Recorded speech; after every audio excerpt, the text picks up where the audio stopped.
Okay. My Uncle Louie always made me feel loved. When saying goodbye, he would often say, "Who loves you?" And I would melt, of course. And he was a storyteller. I have a sense that we're going to be telling a lot of stories today. If you're in this room, you were likely the subject of at least one of these stories. He told stories about friends, family, people he crossed paths with, cars, car problems, how he was able to fix something. And I especially appreciate stories about family and our Italian heritage. As the oldest of the 5 Ciavarella children, he was the anchor to some of the old stories about the family's experiences in Italy and moving to Canada, and the challenges of settling in as a newcomer. My mom shared with me that he probably had the hardest time with that as he was 13 years old, a teenager. During one of our visits together to see my mom, my Uncle Louie told me about a song called Terra Straniera by Claudio Vella. It means strange land. And this song came out in the 50s, and it's about the nostalgia of Italians living abroad. And he said that he and my mom used to listen to this song, and so I found it on Spotify, and we played it that day. And to think that a song about a strange land was a favorite amongst a couple of kids. With his move to Canada, he survived and thrived in this strange land. He met my Aunt Cam, his sweetheart, and together they made a beautiful life together.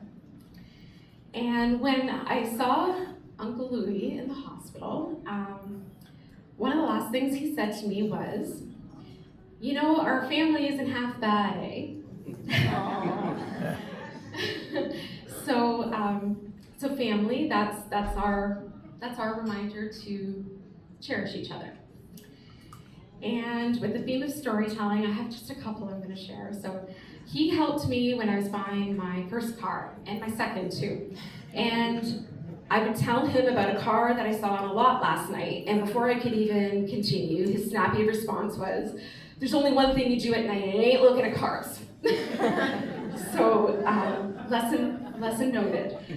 The first car is always special, and I spent every penny I had on a 1986 Honda Prelude. And to this day, I still think it's the coolest car I ever had.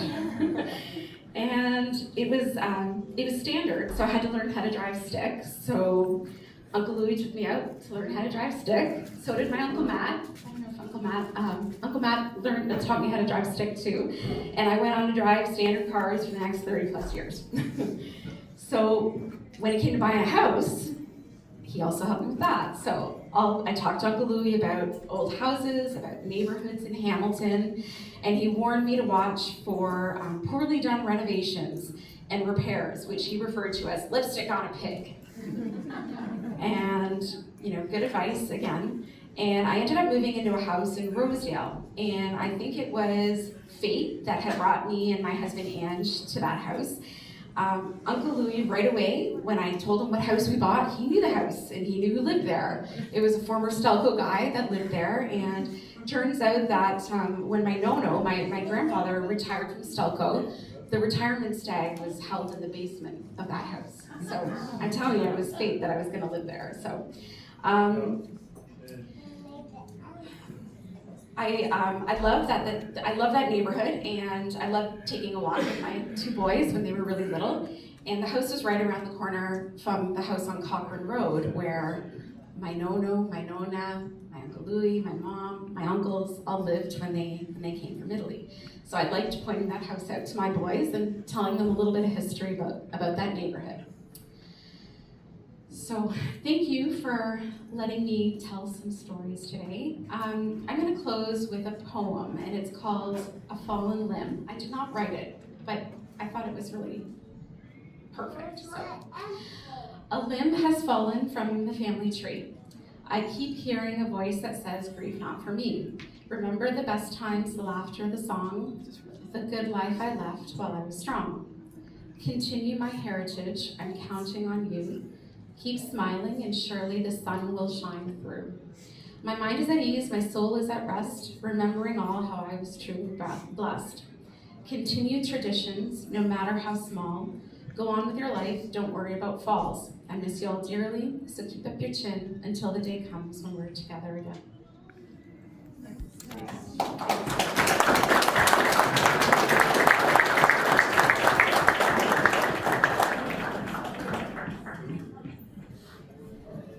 I know I had spoken with some of my cousins, my brother, in case there was a couple of stories that they wanted to tell. So if any of you have anything, I'll use this opportunity to introduce you now.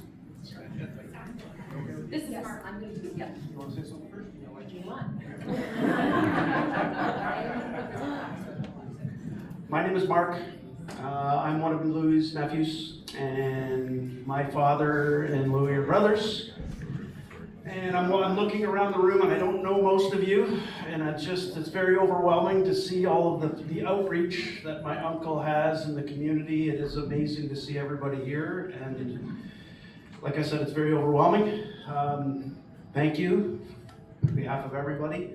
I just wanted to get up and tell one story, and that's it, and then pass it on to somebody else. But I mean, the story involves Uncle Louie helping me with a car. Right? I'm looking around the room, and I bet you I'm wondering how many cars he provided for all the friends that are here. You know, like I go to my dad, I need a car. So what does Dad do? My dad goes to his brother, Uncle Louie, and he says, Louie, Mark needs a car. And of course, Uncle Louie just drops what he's doing, and he finds me a car, and I'm driving a car that he provided me, and I'm like, what do I know? I'm just an entitled 19-year-old teenager who just expects to have a car, and he just dropped everything that he did and provided me with a car, and what did I do? I smashed it up. I smashed the darn thing. What car did they provide me? Uncle Louie revived our Nono's car, and I felt very honored to drive the car. I wish I knew what kind of car it was. Do you remember what kind of car it was? Oh, no. You had about 3 or 4. The Malibu. The Malibu, that's it. The Malibu. Yeah. And it wasn't my fault, but I crashed it up. And Mark, I crashed that first, and then he fixed it. So Uncle Peter crashes it first. I pre-crashed He fixes it. Uncle Louie fixes it. I get it. I crash it. What do? I don't know what to do with it. So I tell the tow truck, tow it to Uncle Louie's, Trinity Church Road.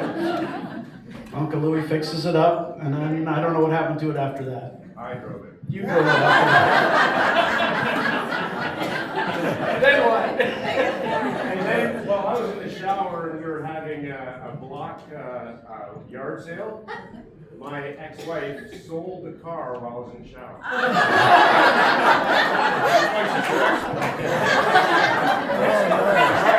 There you go. Saved your dad from having to fix it up again, I guess, man. So that's it.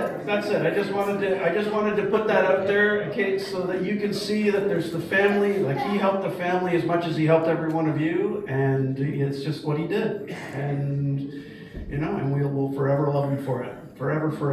So that's it.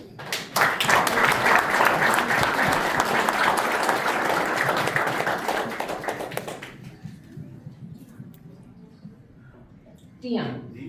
Louie has many nieces and nephews, so I'm going to introduce Dion. Hello, I'm another one of Louie's nephews. I also have a story about him helping me, like I'm sure a lot of people do. So about 30 or so years ago, Louie was building a deck at my mother's house, who's a sister, and it fell upon me to give him a hand. And now I walked into that not really knowing what I was doing. And everyone who knows Uncle Louie was kind of tough love, but he made sure every step of the way I knew what I was doing and why I was doing it. And we spent about 2 weeks almost every day together. And I learned so much building that with him. and I thought that I was kind of a pain in his neck the whole time. And I remember, like, a few months later, there was a family gathering, and I was talking to Dan and Mike, and they said that Louie said to them that I was the best helper he ever had.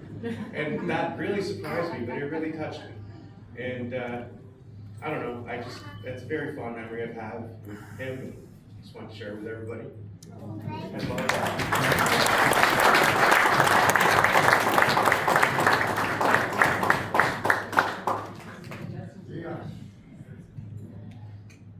As you know, Louie was one of 5 children, and I'm going to ask that his brothers, Peter, Tony, and Matt Chavarella, come up and say a few words about what it was like growing up with Louie.